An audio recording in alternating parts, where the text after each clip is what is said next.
Okay, so today we are going to be describing transformations, which means that most of our answers, well, all of our answers for the most part, are going to be words, describing words. So I am going to ask you a question first, and that is, if you look at the 6 equations on here, they are all in the same form. What form are they in? That is vertex form. Okay? We are not going to worry about changing it to standard form or anything. Vertex form is the easiest form to start talking about describing transformations. So let's talk for a minute. Flip your paper over to the back. Vertex form looks like that. Yes? Yes? Okay. Now, other than y and x, the letters A, H, and K all are what we call transformations on the mother function. Or the parent function. Legitimately, it's called a parent function, but mother function you remember more. And mother, parent, get it? Okay. The parent function, or the mother function, is this. Y equals x squared. So if I took my graphing calculator, and you don't need to graph this, but if I took y equals x squared, that right there is the mother function. It's the parent function. Every other function, or every other parabola, is related to that one. It's either stretched, reflected, shifted. It's some kind of movement or change to that original graph. Make sense? You could think of them all as being offspring of the mother function. Whoa. See? See? No birds and bees necessary.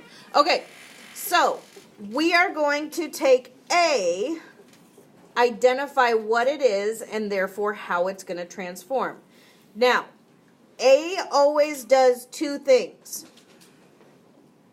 I shouldn't say it always does 2 things. If it is negative, then what that means is it is taking the parent function and it is vertically reflecting it. So if it's negative, that means it has a vertical reflection. So if I go back to my picture, if I change that A value to a negative, it vertically reflects it, which means it flips it upside down. You see that? Yes. Okay. Oh, that's cool. If A is greater than 1, we'll talk about less than 1 tomorrow, but if it's greater than 1, we have a vertical stretch. So in other words, if I have a vertical stretch, it would look something like this. Now let me graph the parent function or the mother function in a different color so you can kind of see how it compares.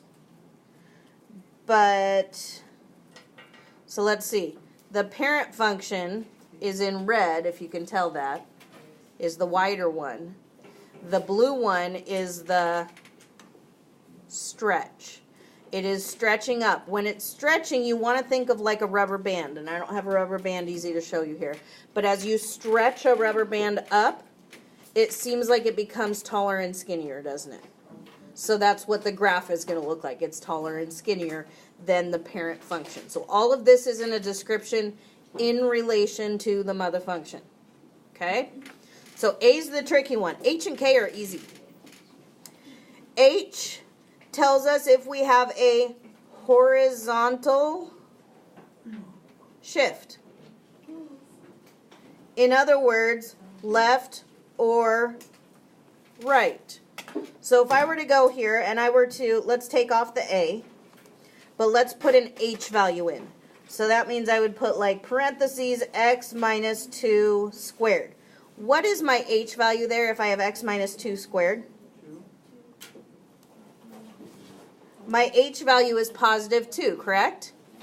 If it is positive, what direction do you think it's going to shift? To the right. So if I go to my graph again, is it shifted to the right? Sure is, because there's the parent function. It's been shifted to the right. If it's negative, what do you think it's going to do? It's going to shift to the left. Now, keep in mind, a negative h looks like a positive h in the parentheses, right? Does it shift it to the left? Yep. And again, there's my parent function right there. Okay? So if it's positive, it moves to the right. If it's negative, it moves to the left. And then k is also pretty easy. K is a vertical shift. In other words, up or down. Guess which one's which? Positive, down, negative. If it's positive, it goes up. If it's negative, it goes down.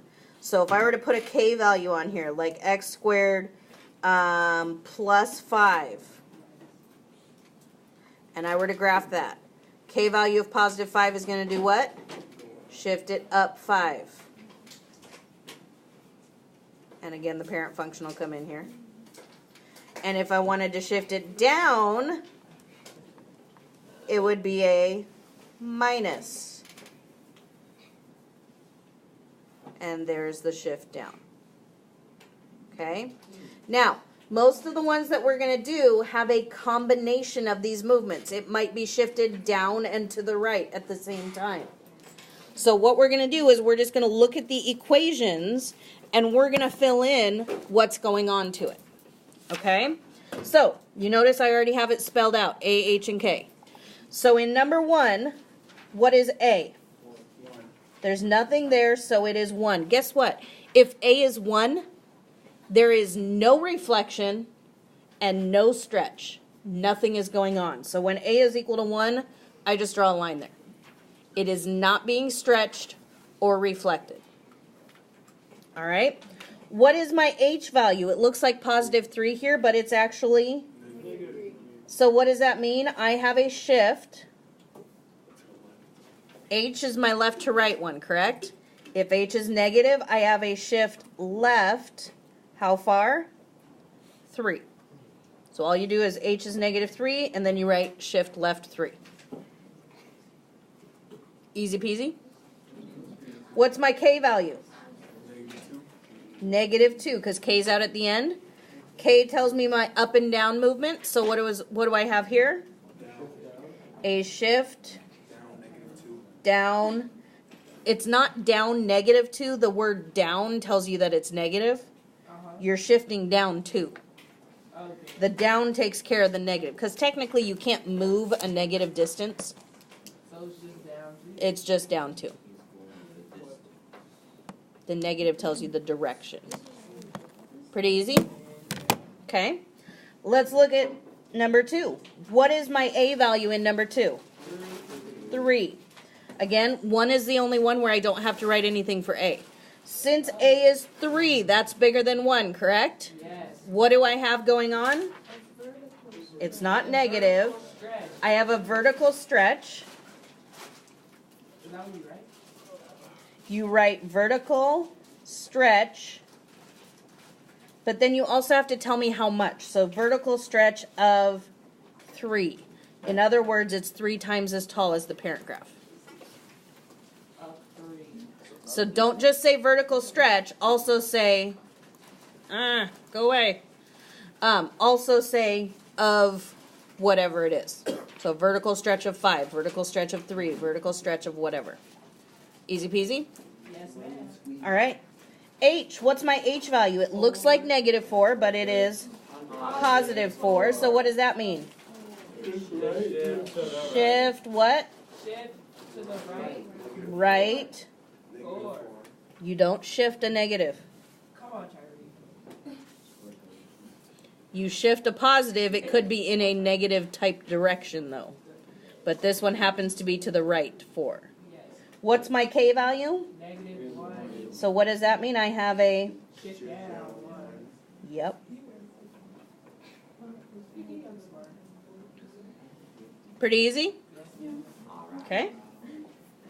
Number 4 is about as hard as it gets, FYI. Oh, wow, it's super hard. 4 and 6. 4 and 6. All right. Number 3, what is A? -1. Now, I said that 1 was the only thing you don't have to write anything for, right? Yeah, it was less than 1. 1 means there's no stretch, but what does the negative sign mean? Oh, vertical reflection. A vertical reflection. Vertical reflection. Now, a vertical reflection does not have an amount with it. I don't say a vertical reflection of -1. You only say the number if you have a stretch or a shift. Okay. So all I have to write here is vertical reflection. Okay? What is H? It looks like a positive one. It is a -1. So what do I have? Shift to the left. Shift left. How far? 1. This is so hard, isn't it?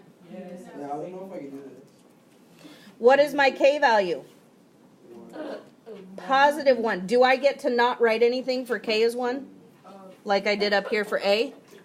No, because when K is 1, there's still a shift going on. It's only the A.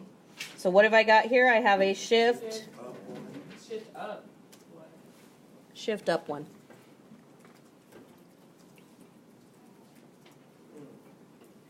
I'm going to jump to number 5 now because it's very similar. Then I'll do 4 and 6, which are the most difficult ones. What is my A value in number 5? -1. -1. So there is no stretch, but there is a what? Vertical reflection. Mm-hmm. Now, I will get people asking me, do I need to write the word vertical? The answer is yes, because there is another letter that does a horizontal reflection. So if you just say reflection, that is not specific enough. Please write the word vertical. All right? What is my H value? -2. Which is a what? Shift left. Shift left 2. And what's my K value? -4, which is a shift down 4. This is so difficult. Yes. It is really hard. Please don't give it to us for homework. Really Okay, hard. let's look at number 4, which is about as hard as it gets. Okay?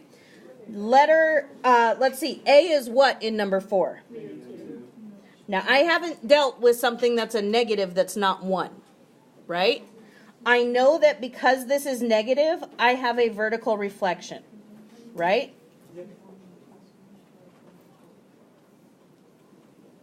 Yes? Yes.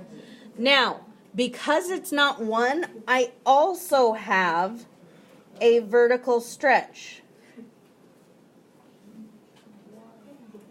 So A can have 2 things going on. I have a vertical reflection and I have a vertical stretch of what?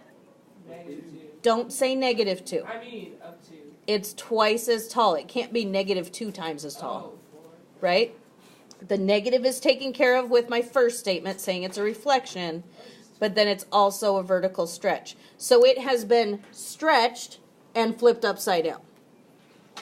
A can have 2 things going on with it. Again, make sure you're writing the word vertical because there is a letter that represents the horizontal component. H and K are the same. What's my H value? Negative. -4. Looks like a +4, but it's actually a -4. So what do I have? Shift right. Shift what? Right. Left Oh, left. Oh, wait, 4. Notice, by the way, on the vertical stretch, I did put the of 2. You're putting the value for the stretch. Reflection is the only thing that doesn't have a value. What's my K value? 3. Which means I have a what? Shift up. Shift up 3. All right, you take a minute and do number 6. All right, what's my A value? -3. So how many things do I have going on there? A vertical reflection. I have a vertical reflection. Does the reflection have a value with it? No. But what else do I have going on? It's vertical stretch. Vertical stretch Of 3. of 3. What's my H value? 2. +2. So I have what? Shift right. And K is what? So I have what? Shift down. Any questions? Happy studying.